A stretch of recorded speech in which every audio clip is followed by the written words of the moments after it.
യേശുവേ നീ യോഗ്യൻ, യേശുവേ നീ ആരാധ്യൻ, യേശുവേ നീ യോഗ്യൻ, യേശുവേ നീ ആരാധ്യൻ. Satan was asking him to avoid the cross. ക്രൂശിന്റെ മാർഗം, ക്രൂശിന്റെ ജീവിതം മാറ്റിക്കളയാനായിട്ട്, അല്ലെങ്കിൽ ക്രൂശ് ഒഴിവാക്കുവാനുള്ള ഒരു വലിയ പ്രലോഭനമാണ് അവിടെ കാണുന്നത്. പക്ഷെ കർത്താവ് ഒരിക്കലും ക്രോസ് ഒഴിവാക്കാനായിട്ടുള്ള ഒരു കാര്യത്തിനും കൂട്ടുനിൽക്കുന്നില്ല. യുനോ, അതുകൊണ്ടാണ് ഞാൻ പറഞ്ഞത്, ഇവിടെ കർത്താവ് പ്രലോഭിപ്പിക്കപ്പെടുന്നത് അവന്റെ ഐഡന്റിറ്റിയെക്കുറിച്ചും അവന്റെ മിഷനെക്കുറിച്ചും അവന്റെ മിഷൻ ഫുൾഫിൽ ചെയ്യേണ്ട വഴിയെക്കുറിച്ചും. ഈ 3 കാര്യങ്ങളിലും അവൻ കോൺഫിഡൻസ് ഉണ്ടായിരുന്നു. He was so confident. ആ കോൺഫിഡൻസ് ആണ് ശരിക്കും പറഞ്ഞു കഴിഞ്ഞാൽ അവനെ പിടിച്ചു നിർത്തുന്നതായ കാര്യം. അപ്പോൾ അവന്റെ അനോയിന്റിങ്ങിൽ നിന്ന് അവന് കിട്ടിയതായ കോൺഫിഡൻസ് എന്താണ്? First of all, I am the son of God, ഞാൻ ദൈവത്തിന്റെ മകനാണ് എന്നുള്ളതായ തിരിച്ചറിവ്. രണ്ടാമത്, ഞാൻ ദൈവത്തിന്റെ മകനാണെന്നുള്ളത് എനിക്കറിയാമെന്ന് മാത്രമല്ല, അത് അറിയിക്കാനായിട്ട്, മറ്റുള്ളവരെ ബോധ്യപ്പെടുത്താനായിട്ട്, എന്തെങ്കിലും രീതിയിലുള്ള ഒരു അത്ഭുതങ്ങൾ പ്രവർത്തിക്കാനോ മറ്റുള്ള കാര്യങ്ങൾ ആ രീതിയിൽ ചെയ്യാനായിട്ടോ ഒരിക്കലും പരിശ്രമിക്കേണ്ട ആവശ്യം ഇല്ല. അതല്ല ദൈവം എന്നെ കുറിച്ച് ഉദ്ദേശിക്കുന്നത്. കാര്യം ഞാൻ ആരാണെന്നുള്ള ബോധ്യം എനിക്കുണ്ടെന്നുള്ളത് തന്നെയല്ല, ദൈവം എന്നെ ഫലമേൽപ്പിച്ചിരിക്കുന്ന ദൗത്യത്തെക്കുറിച്ചുള്ള പൂർണ്ണമായ തിരിച്ചറിവും എനിക്കുണ്ട്. മൂന്നാമത്തെ പ്രശ്നം എന്ന് പറയുന്നത് ഈ വഴിയുടെ പ്രശ്നമാണ്. ഏത് വഴിയിലൂടെയാണ് ഈ കാര്യങ്ങൾ നിർവഹിക്കേണ്ടത്? ഏത് വഴിയിലൂടെയാണ്? It is the way of the cross. അതവൻ തീരുമാനമെടുത്ത കാര്യമാണ്. പക്ഷേ പിശാച് പറയാണ്, ക്രൂശിക്കപ്പെടാതെ തന്നെ അവന് ദൈവം കൊടുത്തതായിട്ടുള്ള ആ ദൗത്യം നിർവഹിക്കാനുള്ള ഒരു ടെംപ്റ്റേഷൻ. പക്ഷെ ക്രൂശിന്റെ മാർഗം ഒഴിവാക്കിക്കൊണ്ട് ഒരു ക്രിസ്തീയ ദൗത്യ നിർവഹണം ഇല്ല. അതിനകത്ത് അത്ഭുതത്തിന്റെ വഴിയില്ല, അതിനകത്ത് പ്രശസ്തിയുടെ വഴിയില്ല. യേശുവിനെ കാണുവാനായിട്ട് ആഗ്രഹിച്ച് ചില ഗ്രീക്കുകാർ വരുന്ന ഒരു കാര്യം യോഹന്നാന്റെ സുവിശേഷം 12-ാം അധ്യായത്തിന്റെ 20 മുതലുള്ള വാക്യങ്ങളിൽ നമ്മൾ കാണുന്നുണ്ട്. ഒരു പ്രത്യേകമായ സാഹചര്യത്തിൽ അവിടെ എഴുതിയിരിക്കുന്നത്, പെരുന്നാളിൽ നമസ്കരിപ്പാൻ വന്നവരിൽ ചിലർ യവനന്മാരുണ്ടായിരുന്നു. അവർ ഗലീലയിലെ ബെത്സയിദക്കാരനായ ഫിലിപ്പോസിന്റെ അടുക്കൽ വന്ന് അവനോട്, യജമാനനെ, ഞങ്ങൾക്ക് യേശുവിനെ കാണുവാൻ താല്പര്യമുണ്ട് എന്ന് അപേക്ഷിച്ചു. ഫിലിപ്പോസ് ചെന്ന് അന്ത്രയോസിനോട് പറഞ്ഞു. അന്ത്രയോസും ഫിലിപ്പോസും കൂടെ ചെന്ന് യേശുവിനോട് പറഞ്ഞു. യേശു അവരോട് ഉത്തരം പറഞ്ഞത്, മനുഷ്യപുത്രൻ തേജസ്കരിക്കപ്പെടുവാനുള്ള നാഴിക വന്നിരിക്കുന്നു. ആമേൻ ആമേൻ, ഞാൻ നിങ്ങളോട് പറയുന്നു, ഗോതമ്പ് മണി നിലത്ത് വീണ് ചാകുന്നില്ല എങ്കിൽ അത് തനിയെയിരിക്കും, ചത്തുവെങ്കിലോ വളരെ വിളവുണ്ടാകും. നോക്കുക, ഇപ്പൊ യേശുവിന്റെ മിനിസ്ട്രി ലോകം മുഴുവൻ അറിയപ്പെടുകയാണ്. ഇതുവരെ ആദ്യം യെരുശലേമിൽ അവൻ മിനിസ്ട്രി ചെയ്തു, അത് കഴിഞ്ഞ് ഗലീലയിൽ വന്നു. ഗലീലയിലുള്ളവരും അവന്റെ വചനമൊക്കെ കേട്ടു. പക്ഷേ കുറച്ച് കഴിഞ്ഞപ്പോഴത്തേക്ക് ഇവന്റെ ശുശ്രൂഷയുടെ വ്യാപനം നടക്കുന്നത് നമ്മൾ കാണുന്നത്. അതിന്റെ ഒരു പ്രധാന കാരണമായി ഭവിച്ചത് എന്താണെന്ന് ചോദിച്ചാൽ, ലാസറിനെ അവൻ ഉയർപ്പിച്ചതാണ്. ലാസറിനെ ഉയർപ്പിച്ചു കഴിഞ്ഞപ്പോഴത്തേക്ക് ഇത് കേട്ടറിഞ്ഞ ഗ്രീക്കുകാരായ ആളുകൾ, യവനായന്മാരായ ആളുകൾ യേശുവിനെ കാണാനായിട്ട് വന്നു. അവര് ഫിലിപ്പോസിന്റെ അടുത്ത് ചെന്നു. യജമാനെ, ഞങ്ങൾക്ക് യേശുവിനെ കാണാൻ ആഗ്രഹമുണ്ട്. എന്തുകൊണ്ടാണ് ഈ ഗ്രീക്കുകാർ യേശുവിനെ കാണാൻ വന്നത്? മറ്റൊന്നും കൊണ്ടല്ല, ഇവൻ ചെയ്യുന്നതായിട്ടുള്ള അത്ഭുതങ്ങളെ കണ്ടുകൊണ്ടാണ്. പ്രത്യേകിച്ചും മരിച്ചവരിൽ നിന്ന് ലാസറിനെ ഉയർപ്പിച്ച കാര്യം കാണുവാൻ വേണ്ടി, അല്ലെങ്കിൽ അങ്ങനെയുള്ള യേശുവിനെ ഒന്ന് കാണാനായിട്ടാണ്. ഫിലിപ്പോസ് എന്ന് അന്ത്രയോസിനോട് പറഞ്ഞു, അന്ത്രയോസ് എന്ന് യേശുവിനോട് പറഞ്ഞു. അവർ രണ്ടുപേരും കൂടെ, അന്ത്രയോസും ഫിലിപ്പോസും കൂടെ ചെന്ന് യേശുവിനോട് പറഞ്ഞു. യേശുവിനോട് അവർ പറഞ്ഞ വാക്കുകൾ എന്തൊക്കെ ആയിരിക്കും ഇവിടെ എഴുതിയിട്ടില്ല. പക്ഷെ ഇങ്ങനെയൊക്കെ ആയിരിക്കും പറയുന്നത്, കർത്താവേ, നീ ഇപ്പോൾ ലോകം മുഴുവൻ പ്രശസ്തനായിരിക്കുകയാണ് കേട്ടോ, നമ്മൾ ഉദ്ദേശിക്കുന്ന പോലൊന്നുമല്ല. ഈ ലാസറിനെ ഉയർപ്പിച്ച് എന്താണെങ്കിലും നന്നായി. കാര്യം ആ വാർത്ത ഇപ്പോൾ ഭയങ്കരമായിട്ട് പരന്നിരിക്കുകയാണ്. നോക്ക്, പെരുന്നാളിൽ നമസ്കരിക്കാൻ വന്ന യവനന്മാരായ ആളുകൾ വരെ യേശുവിനെ കാണാൻ ആഗ്രഹമുണ്ടെന്ന് അവർ ഞങ്ങളെ വിളിച്ചത് യജമാനനെ എന്നൊക്കെയാ കേട്ടോ. അപ്പൊ അത്രയ്ക്കും അവർ നിന്നെ ബഹുമാനിക്കുന്നുണ്ട്. അപ്പൊ അങ്ങനെ നിന്റെ പ്രശസ്തി നാട് മുഴുവനായിരിക്കുകയാണ്. സ്വാഭാവികമായും യേശു നമ്മളെപ്പോലെയൊക്കെ ആയിരുന്നെങ്കിൽ പെട്ടെന്ന് നല്ലൊരു ഡ്രസ്സൊക്കെ ഉണ്ടായില്ലേ, ഗ്രീക്കുകാർ വരികയല്ലേ, ഒരു പ്രത്യേകമായ മൂഡിലൊക്കെ ഇറങ്ങി വന്നേനെ. പക്ഷെ യേശുവിന്റെ പ്രത്യേകത, യേശു ഇറങ്ങി വന്നേ ഇല്ല. യേശു സംസാരിക്കുന്ന ചില വാക്കുകളിൽ ഒളിഞ്ഞു കിടക്കുന്നതായ ചില മർമ്മമുണ്ട്. എന്താണെന്നറിയാമോ? ഓക്കെ, അവർ വന്നിരിക്കുകയാണല്ലേ, ശരി. പക്ഷേ മനുഷ്യപുത്രൻ തേജസ്കരിക്കപ്പെടുവാനുള്ള നാഴിക വന്നിരിക്കുന്നു. മനുഷ്യപുത്രൻ തേജസ്കരിക്കപ്പെടുവാനുള്ള നാഴിക വന്നിരിക്കുന്നു. ആമേൻ ആമേൻ, ഞാൻ നിങ്ങളോട് പറയുന്നു, കോതമ്പ് മണി നിലത്ത് വീണ് ചാകുന്നില്ല എങ്കിൽ അത് തനിയെ ഇരിക്കും, ചത്തുവെങ്കിലോ വളരെ വിളവുണ്ടാകും. എന്താ അതിൻ്റെ അർത്ഥം? കർത്താവ് പറഞ്ഞത്, എന്നെ അവർ എങ്ങനെ കാണുവാനാണ് ആഗ്രഹിക്കുന്നത്? ഇപ്പോൾ അവരെന്നെ കാണുന്നത് പോലെ, അവരറിയുന്നത് പോലെ എന്നെ അറിയിക്കാൻ എനിക്ക് ആഗ്രഹമില്ലെന്നാണ് കർത്താവ് പറയുന്നത്. കർത്താവ് പറയുന്നതെന്നറിയാമോ? You know what is going to happen? മനുഷ്യപുത്രൻ തേജസ്കരിക്കപ്പെടുവാനുള്ള നാഴിക വന്നിരിക്കുന്നു. എങ്ങനെ? ഗോതമ്പ് മണി നിലത്ത് വീണ് ചാകുന്നില്ല എങ്കിൽ തനിയെ ഇരിക്കുന്നു. കർത്താവ് പറയുന്നത്, ഞാൻ ഗ്രീക്കുകാരെ കാണുന്നത് ലാസറിനെ ഉയിർപ്പിച്ചവനായിട്ടല്ല. ഞാൻ ഗ്രീക്കുകാരെ കാണാൻ ആഗ്രഹിക്കുന്നത് നിലത്തു വീണ് ചത്ത് ഉയിർത്തെഴുന്നേറ്റ് തേജസ്കരിക്കപ്പെട്ടവനായിട്ടാണ്. ക്രൂശീകരിക്കപ്പെട്ട് മരിക്കുന്നതിനെയാണ് തേജസ്കരണം എന്ന വാക്കുകൊണ്ട് ഇവിടെ യേശു ഉപയോഗിച്ചിരിക്കുന്നത്. അല്ലാതെ മരിച്ചവരെ ഉയിർപ്പിക്കുന്ന യേശുവിൽ വ്യാപരിച്ച ദൈവശക്തിയുടെ പ്രദർശനം എന്ന നിലയിലല്ല. ആ ഗ്രീക്കുകാരുടെ അടുത്ത് യേശു പ്രത്യക്ഷപ്പെടുന്നേയില്ല. അവരെ നിരാശരായി മടക്കി അയക്കുകയാണ്. എന്തുകൊണ്ട്? യേശു സ്വയം മരിച്ചവരെ ഉയിർപ്പിക്കുന്ന ശക്തിയുള്ള ഒരു വലിയ ദൈവശുശ്രൂഷകനായി ഗ്രീക്കുകാരുടെ ഇടയിൽ ചെന്ന് കയറുവാൻ അവൻ ആഗ്രഹിച്ചില്ല. യേശുവിന്റെ മനസ്സിൽ ഒറ്റ ആഗ്രഹം ഉണ്ടായിരുന്നു, എന്നെ മനസ്സിലാക്കുന്നവർ ക്രൂശിക്കപ്പെട്ടവനായി എന്നെ മനസ്സിലാക്കണമെന്ന്. അതുകൊണ്ടാണ് പോൾ പറയുന്നത്, ഗ്രീക്കുകാരുടെ അടുത്ത് എന്ന് പറയുകയാണ്, ഞാൻ നിങ്ങളുടെ അടുക്കൽ വന്നപ്പോൾ ക്രൂശിക്കപ്പെട്ടവനായ യേശുവിനെ അല്ലാതെ മറ്റൊന്നും അറിയാൻ വയ്യാത്തവനായി നിങ്ങളുടെ അടുക്കൽ ഇരിക്കുവാൻ ആഗ്രഹിച്ചു. പ്രിയമുള്ളവരെ, പോളിന് മനസ്സിലായി, എൻ്റെ ഗുരുവായ യേശുവിന് ഗ്രീക്കുകാരുടെ മുമ്പിൽ പ്രത്യക്ഷപ്പെടാൻ ആഗ്രഹിച്ചത് ഒരു പ്രത്യേക ജീവിത അനുഭവമായിട്ടാണ്. എന്ത്? ക്രൂശിക്കപ്പെട്ട അവസ്ഥയിൽ. അതുകൊണ്ട് ഞാൻ പോയി അതിനു പകരം മരിച്ചവരെ ഉയിർപ്പിക്കുന്ന പൗലോസ്ലീഹായായിട്ടല്ല, പ്രത്യുത എന്താണ്? ക്രൂശിക്കപ്പെട്ടവനായ യേശുവിനെ പ്രസംഗിക്കുന്ന ഒരു ബലഹീനനായ, ജ്ഞാനം ഉപയോഗിക്കാത്ത ഒരു ബലഹീനനായ വ്യക്തിയായിട്ട് ഗ്രീക്കുകാരുടെ ഇടയിൽ ചെല്ലുവാൻ പൗൽ തീരുമാനിക്കുക. ഇതാണ് നമ്മുടെ നിയോഗത്തെക്കുറിച്ചുള്ള നമ്മുടെ കോൺഫിഡൻസ് എന്ന് പറയുന്നത്. അനോയിന്റിങ് എനിക്ക് തരുന്ന വലിയ ഒരു പദവിയാണ്. എന്ത്? ഒരു ഗിമ്മിക്കുകളിലേക്കും ഞാൻ ചാടിപ്പോകത്തില്ല.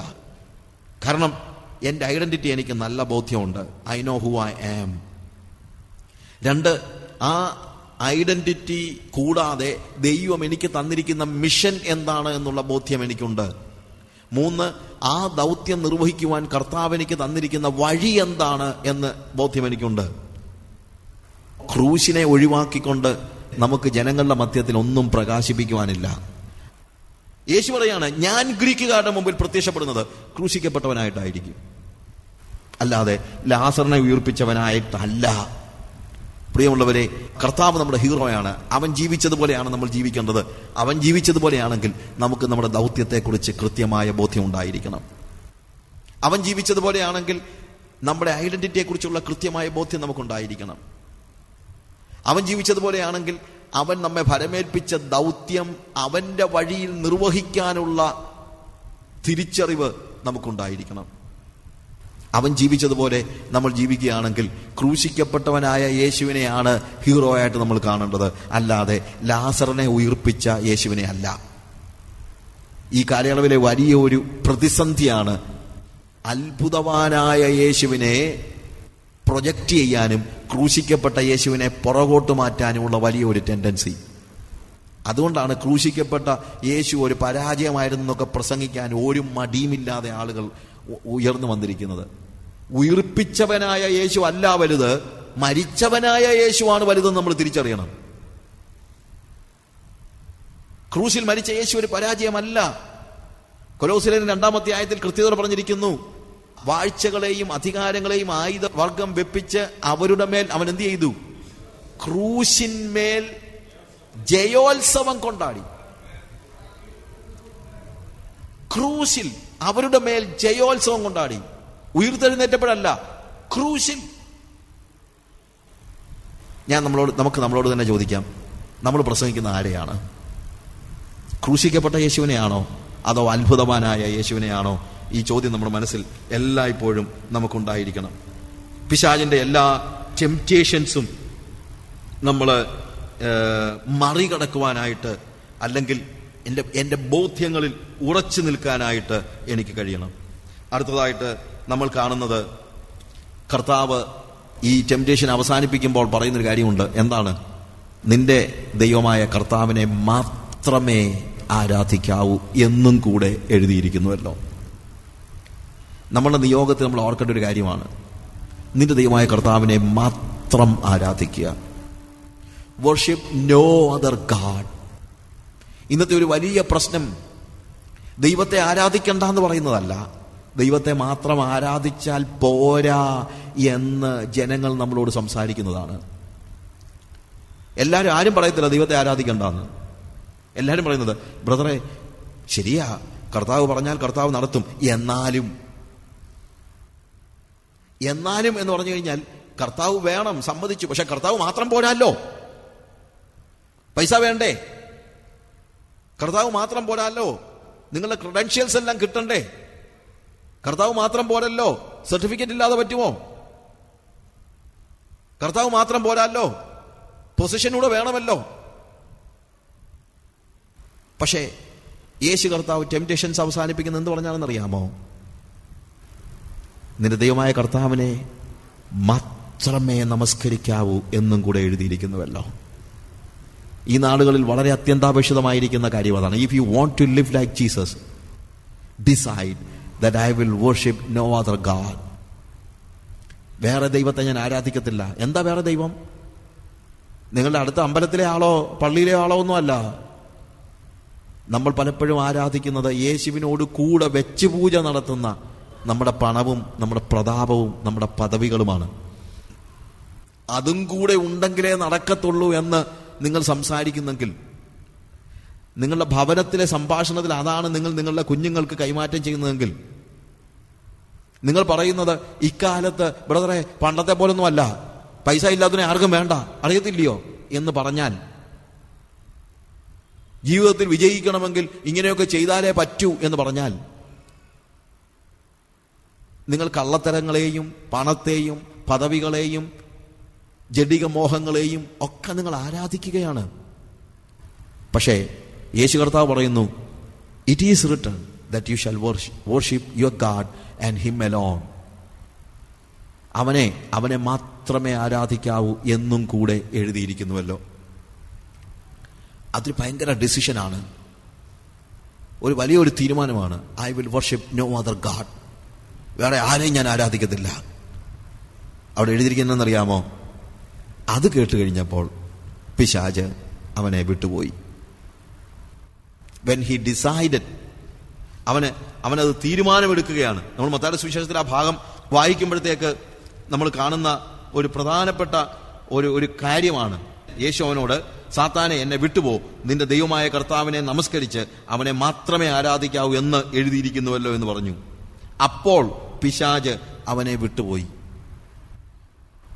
പരീക്ഷകളിൽ നിന്ന് പിശാചിനെ ഓടിച്ചു വിടാനുള്ള ഏക മാർഗം എന്നറിയാമോ? നമ്മളുടെ അഫർമേഷൻ നമ്മൾ പിശാചിനോട് പറയാണ്. എന്ത്? I will worship only God, I will never worship anything of this world. ഞാൻ ദൈവത്തെ മാത്രമേ നമസ്കരിക്കൂ, ലോകത്തിന്റെ യാതൊന്നിനു മുമ്പിലും ഞാൻ എൻ്റെ തല വണക്കുകയില്ല. പണത്തിന്റെ മുമ്പിൽ ഞാൻ എൻ്റെ തല വണക്കത്തില്ല, പദവികളുടെ മുമ്പിൽ ഞാൻ എൻ്റെ തല വണക്കത്തില്ല, പ്രതാപങ്ങളുടെ മുമ്പിൽ ഞാൻ എൻ്റെ തല വണക്കത്തില്ല, അധികാരത്തിന് മുമ്പിൽ ഞാൻ എൻ്റെ തല വണക്കത്തില്ല. I will never worship anything like that എന്ന് പറയുമ്പോൾ പിന്നെ പിശാചിന് അവിടെ നിൽക്കാനിടയില്ല. And he is fleeing. അവൻ യേശുവിനെ വിട്ടുപോയി. അവിടെ എഴുതിയിരിക്കുന്നത്, യേശുവിനെ വിട്ടുപോയി കഴിഞ്ഞപ്പോൾ ദൂതന്മാർ അടുത്തു വന്ന് അവനെ ശുശ്രൂഷിച്ചെന്നാണ്. നോക്കുക, തീരുമാനമെടുക്കാൻ നേരം ദൂതന്മാർ വന്നില്ല. പക്ഷെ തീരുമാനം എടുത്തു കഴിഞ്ഞപ്പോൾ ദൂതന്മാർ വന്ന് യേശുവിനെ ശുശ്രൂഷിക്കുന്നു. ഡിസിഷൻ മേക്കിങ്ങിനകത്ത് ഒരിക്കലും ദൂതന്മാർ കയറി വരത്തില്ല. ദൈവത്തെ മാത്രമേ ഞാൻ ആരാധിക്കൂ ഞാൻ പണത്തെ ആരാധിക്കത്തില്ല, അല്ലെങ്കിൽ പണം എനിക്ക് വിഷയമല്ല, പദവികൾ എനിക്ക് വിഷയമല്ല, രാഷ്ട്രീയ സ്വാധീനം എനിക്ക് വിഷയമല്ല. ഇതെന്റെ തീരുമാനമാണ്. ആ തീരുമാനമെടുക്കാൻ ഒരിക്കലും ദൂതനെ ദൈവം അയക്കത്തില്ല. പക്ഷേ അങ്ങനെ ദൈവത്തെ മാത്രമേ ആരാധിക്കൂ എന്ന് തീരുമാനമെടുത്തു കഴിഞ്ഞാൽ ആ തീരുമാനത്തിൽ ഉറച്ചു നിൽക്കാൻ നമ്മളെ സഹായിക്കേണ്ടതിന് ദൈവം തന്റെ ദൂതന്മാരെ അയക്കാൻ കർത്താവിന് മടിയില്ല. പക്ഷെ തീരുമാനം എന്റെ ആയിരിക്കണം. It's the same thing that is happening in Gethsemane. ഗെത്സമനയിൽ കർത്താവ് ഒരു തീരുമാനമെടുക്കുകയാണ്. ആദ്യം കർത്താവ് പറഞ്ഞു, പിതാവേ, നിന്റെ ഹിതമെങ്കിൽ ഈ പാനപാത്രം എങ്ങനെ നീക്കണമേ. പക്ഷെ പെട്ടെന്ന് തന്നെ കർത്താവ് മനസ്സിലാക്കി, അതല്ല ദൈവഹിതം. എങ്കിലും എൻ്റെ ഇഷ്ടമല്ല, നിന്റെ ഇഷ്ടം തന്നെ നിർവഹിക്കപ്പെടുമാറാകട്ടെ. അവിടെ എഴുതിയിരിക്കുന്നത്, അത് കഴിഞ്ഞപ്പോൾ, ആ തീരുമാനമെടുത്തപ്പോൾ, അതായത് ദൈവത്തിന്റെ ഹിതം മാത്രമേ ഞാൻ നിർവഹിക്കൂ എന്ന് തീരുമാനമെടുത്തപ്പോൾ ദൂതന്മാർ വന്ന് അവനെ ശക്തീകരിച്ചെന്ന്, ഒരു ദൂതൻ വന്ന് അവനെ ശക്തീകരിച്ചെന്ന് എഴുതിയിരിക്കുന്നത്. ദൈവഹിതത്തിന് വേണ്ടി മാത്രം നിൽക്കാൻ, ദൈവഹിതം മാത്രം നിർവഹിക്കാൻ, it's not an easy thing. ദൈവത്തിന്റെ പുത്രനായ യേശു കർത്താവ് പോലും പൂർണ്ണ ദൈവഹിതത്തിൽ നിൽക്കാനായിട്ട് ഇൻഫാക്ട് തീരുമാനമെടുക്കുന്നത് പോലെയല്ല. It was difficult. പക്ഷേ തീരുമാനമെടുത്തു കഴിഞ്ഞപ്പോൾ ദൂതൻ വന്നവനെ ശക്തീകരിച്ചു. നമ്മുടെ ജീവിതത്തിൽ ഇതുപോലെയാണ്. When you take A decision, ദൂതൻ വന്ന് നിങ്ങളെ ശക്തീകരിക്കുന്നതായ ഒരു സ്റ്റേജ്. തീർച്ചയായും നിങ്ങൾക്ക് അതിഭൗതികമായ ഒരു ഹെൽപ്പ് കിട്ടാൻ പോലും പ്രയാസമില്ല അങ്ങനെ ഒരു കാര്യത്തിൽ. എന്നാൽ നിങ്ങൾ നിങ്ങളോട് തന്നെ ചോദിക്കേണ്ട ഒരു കാര്യം, ഞാൻ തീരുമാനമെടുക്കുന്നതിൽ, എൻ്റെ അഫർമേഷനിൽ, ഞാൻ എടുക്കുന്നതായ എൻ്റെ ആ തീരുമാനത്തിൽ, പ്രഖ്യാപനത്തിൽ, റെസൊല്യൂഷൻ, ഞാനൊരു വലിയൊരു പ്രഖ്യാപനം നടത്തുകയാണ്, I will never worship some other God. അത് നിങ്ങളുടെ ചുമതലയാണ്. വൊളീഷന്റെ തലത്തിൽ, വില്ലിന്റെ തലത്തിൽ തീരുമാനമെടുക്കുന്നത് നമ്മുടെ ചുമതലയാണ്. ഇവിടെ യേശുവിൻ്റെ പ്രലോഭനങ്ങളുടെ സ്റ്റോറിയാണ് നമ്മൾ പഠിച്ചുകൊണ്ടിരുന്നത്. യേശു അവന്റെ ഇന്റഗ്രിറ്റി കാത്തു സൂക്ഷിക്കുന്ന ഒരനുഭവം. അവൻ വേറെ ഒരു കാര്യവും അവന്റെ ജീവിതത്തിലേക്ക് കടക്കാനായിട്ട് അനുവദിക്കുന്നില്ല. സാത്താൻ പല ഡിസപ്ഷൻ അവന്റെ അടുത്ത് കൊണ്ടുവരാനായിട്ട് നോക്കി, പല ഡിസപ്ഷൻസ്. പക്ഷെ ആ ഡിസപ്ഷനിലൊന്നും അവൻ വീണ് പോയിട്ടില്ല. ആദ്യം മുതൽ അവൻ ചെയ്യുന്നത് ലോകത്തിന്റെ ബെസ്റ്റ് അവനിൽ കൊടുക്കാനാണ്. സാത്താൻ എപ്പോഴും നമുക്ക് ഓഫർ ചെയ്യുന്നത് ലോകത്തിന്റെ ബെസ്റ്റാണ്. എന്നാൽ ലോകത്തിന്റെ ബെസ്റ്റ് എന്ന് പറയുന്നത് പോലും ദൈവത്തിന്റെ ദൃഷ്ടിയിൽ അറപ്പാകുന്നെന്നാണ് വേദോസം പഠിപ്പിക്കുന്നത്. What is great in the sight of man is an abomination in the eyes of God. മനുഷ്യന്റെ ദൃഷ്ടിയിൽ ശ്രേഷ്ഠമായത് ദൈവത്തിന്റെ ദൃഷ്ടിയിൽ അറപ്പാകുന്നു. ലോകം നമ്മോട് പറയുന്ന നല്ല കാര്യങ്ങൾ, ലോകം നമുക്ക് ഓഫർ ചെയ്യുന്നതായ നല്ല കാര്യങ്ങൾ കൊണ്ട് നമ്മുടെ ജീവിതം ഒരിക്കലും തകർത്ത് കളയരുത്. കാരണം ദൈവം നമ്മളെ വിളിച്ചിരിക്കുന്ന അതിനുവേണ്ടി അല്ല, പൂർണ്ണമായും ദൈവത്തോട് അനുസരിക്കുവാൻ ഉള്ള മനോഭാവത്തോടുകൂടെ, അവനെ മാത്രം ആരാധിക്കാനുള്ള മനോഭാവത്തോടുകൂടെ. മറ്റൊരു കാര്യം നമ്മൾ ഓർക്കണം, എപ്പോഴാണ് പിശാച് ഇവനെ പരീക്ഷിക്കാൻ നോക്കിയത്? When he was weak. യേശുവിനെ പരീക്ഷിക്കാൻ നോക്കിയത്. നമ്മുടെ ജീവിതത്തിൽ അത് തന്നെയാണ്. ഒരു ലാക്കിംഗ് ഉണ്ടാകുമ്പോഴാണ് പരീക്ഷ ഉണ്ടാകുന്നത്. When we lack money, when we lack food, when we lack honour. നമ്മുടെ ജീവിതത്തിൽ പണത്തിന് പ്രതിസന്ധി ഉണ്ടാകുമ്പോൾ, ആഹാരത്തിന് ബുദ്ധിമുട്ടുണ്ടാകുമ്പോൾ, അല്ലെങ്കിൽ മറ്റുള്ളവരുടെ ബഹുമാനം നമുക്ക് നഷ്ടപ്പെടുമ്പോൾ പിശാച് നമ്മളെ പരീക്ഷിക്കുകയാണ്. ആ വീക്ക് ടൈം നോക്കിയാണ് അവൻ നമ്മളെ പരീക്ഷിക്കുന്നത്. എന്നാൽ യേശു പിശാചിന്റെ പരീക്ഷയെ മറികടക്കുന്നത് അവന്റെ ദൈവവുമായിട്ടുള്ള അവന്റെ ആ ബന്ധത്തിന്റെ ഉറപ്പിന്മേലാണ്, ആ കോൺഫിഡൻസിലാണ്. ഈ നാളുകളിൽ നമുക്കും ആവശ്യമായിരിക്കുന്നത് അപ്രകാരമുള്ള ഒരു വലിയ കോൺഫിഡൻസ് ആണ്, നിയോഗത്തിന്റെ ഒരു ഉറപ്പ്. യേശു ജീവിച്ചതുപോലെ ജീവിക്കണമെങ്കിൽ യേശുവിൻ്റെ പിന്നിൽ പ്രവർത്തിച്ചതായ ശക്തി നമ്മൾ മനസ്സിലാക്കണം. ദൈവം അവനെ പരിശുദ്ധാത്മാവിനാലും ശക്തിയാലും അഭിഷേകം ചെയ്തു. ദൈവം അവനോട് കൂടെ ഇരുന്നു. ദൈവം അവനോട് കൂടെ ഇരുന്നു. ഈ ഭാഗം വളരെ കൃത്യതയോടെ നമ്മൾ വീണ്ടും പഠിച്ചാലേ പറ്റുള്ളൂ. അതായത് ദൈവം തന്നോട് കൂടെ ഇരുന്നു എന്ന് പറയുന്നത്. യോഹന്നാന്റെ സുവിശേഷം 14-ാം അധ്യായം അതിൻ്റെ 10-ാമത്തെ വാക്യം, ഞാൻ പിതാവിലും പിതാവ് എന്നിലും ആകുന്നു എന്ന് നീ വിശ്വസിക്കുന്നില്ലയോ? ഞാൻ നിങ്ങളോട് പറയുന്ന വചനം സ്വയമായിട്ടല്ല സംസാരിക്കുന്നത്. പിതാവ് എന്നിൽ വസിച്ചുകൊണ്ട് തൻ്റെ പ്രവൃത്തി ചെയ്യുന്നു. പിതാവ് എന്നിൽ വസിച്ചുകൊണ്ട് തൻ്റെ പ്രവൃത്തി ചെയ്യുന്നു. അതുകൊണ്ടാണ് യേശുവിന് പിതാവിൻ്റെ പ്രവൃത്തി ചെയ്യാനായിട്ട് കഴിഞ്ഞത്. യേശു ചെയ്ത പ്രവൃത്തി വാസ്തവത്തിൽ യേശുവിൻ്റെ പ്രവൃത്തി ആയിരുന്നില്ല. ആരുടെ പ്രവൃത്തി ആയിരുന്നു? ദൈവത്തിൻ്റെ പ്രവൃത്തിയായിരുന്നു. പിതാവ് തന്നിൽ ജീവിക്കാൻ യേശു അനുവദിച്ചു. ഇതേപോലെ യേശു ജീവിച്ചതുപോലെ നമ്മൾ ജീവിക്കണമെങ്കിൽ യേശുവിനെ നമ്മിൽ ജീവിക്കാൻ നാം അനുവദിക്കുമ്പോഴാണ് വാസ്തവത്തിൽ യേശുവിനെ പോലെ ഒരു ജീവിതം ജീവിക്കാൻ നമുക്ക് കഴിയുന്നത്.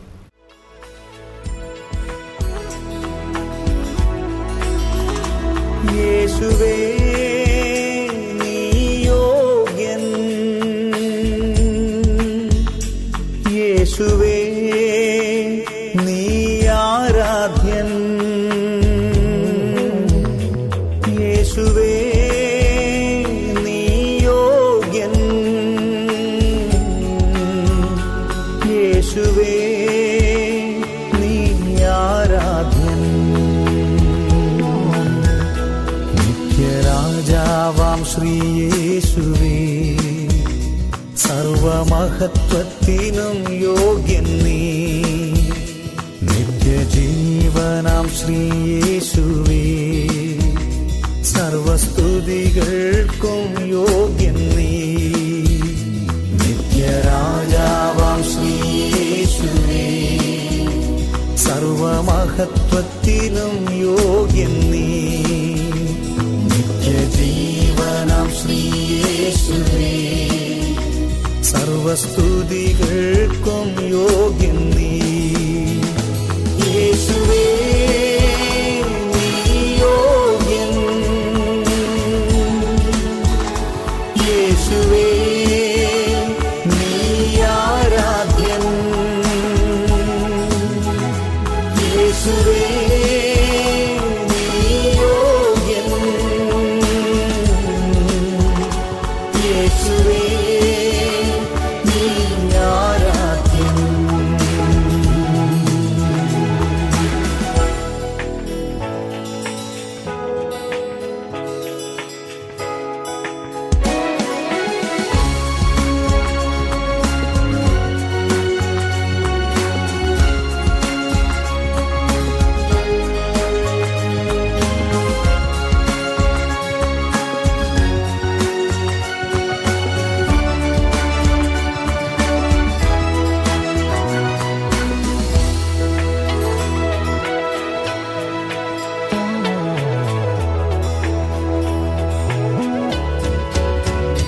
വാഴ്ത്തി എന്നെ അനുഗ്രഹിക്കൂ, അന്ത്യത്തോളം നിൻ വേല ചെയ്യുവാൻ.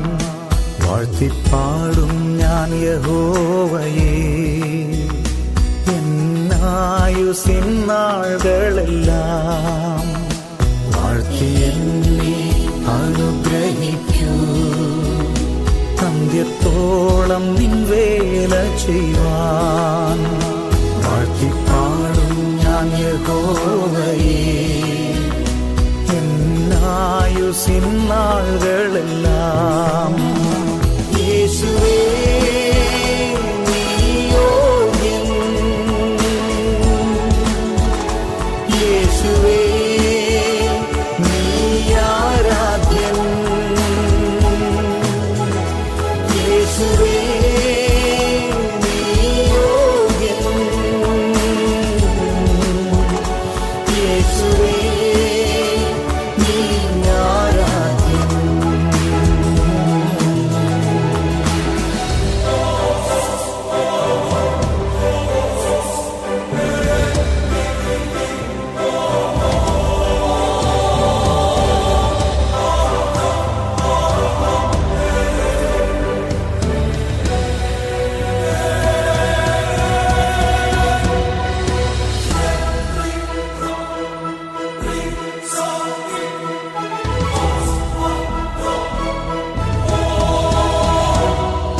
കുഞ്ഞാട്ടിൻ കല്യാണ നാളിൽ തൻ കാന്തയെ ചേർത്തിടുമ്പോൾ കാണും ഞാനുമെൻ കുടുംബവും.